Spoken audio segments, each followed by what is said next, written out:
Le jour n'est pas encore levé et les personnels d'Air Corsica s'activent déjà. Entre 6h et 7h30, pas moins de 4 avions sont au départ d'Ajaccio. Chaque matin, personnel navigant et équipe technique se relaient. C'est le même rituel tous les matins en fait.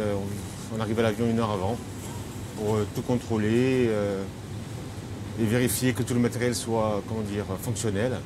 Je vois qu'il y a beaucoup de monde quand même qui travaille sur Autour de l'avion, il y a pas mal d'intervenants. Sol, mécanos. Aujourd'hui, la compagnie compte 700 salariés.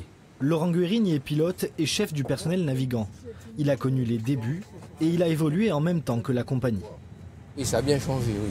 J'ai connu le tout début du CCM, c'était pas encore Air Corsica, mais CCM qui était avec un avion et j'étais rentré comme steward avant de faire mes études de pilote. Donc j'ai vraiment connu le tout début.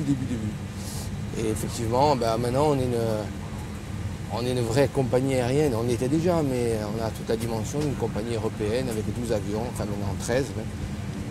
On vole dans toute l'Europe. C'est vraiment fabuleux. En 30 ans, le chiffre d'affaires est passé de 10 à 200 millions d'euros.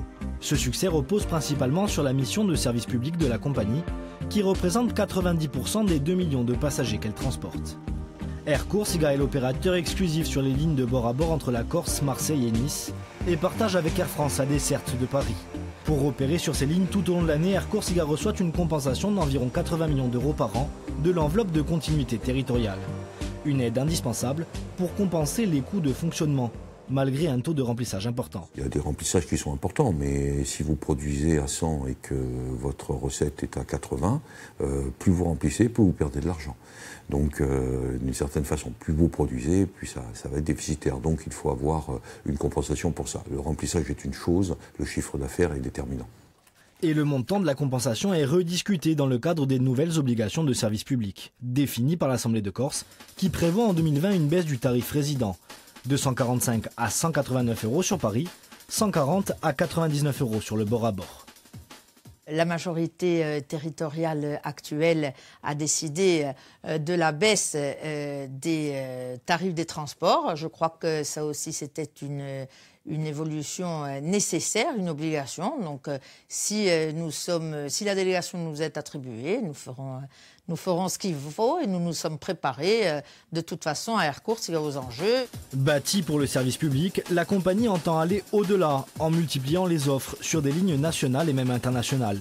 Une décision motivée par l'arrivée d'une concurrence low cost dans les aéroports de Corse, mais de là à parler d'effet levier. La concurrence attire toujours un peu les choses vers le haut parce qu'elle oblige à se remettre un petit peu en cause, à casser des habitudes, à sortir des statu quo et on va dire un petit peu des choses acquises. D'un autre côté, une des craintes de l'époque et qui continue à exister, c'est que nous nous battons pas à armes égales. Nous avons des coûts français et d'autres ont des coûts, européens optimisés qui sont, très appréciables quand vous faites de la concurrence. Donc, il y a un petit peu de concurrence déloyale, pour ne pas dire des fois beaucoup.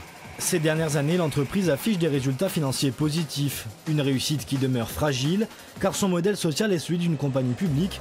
Air Corsica reste totalement dépendant de son actionnaire majoritaire, la collectivité de Corse, et des subventions de la continuité territoriale.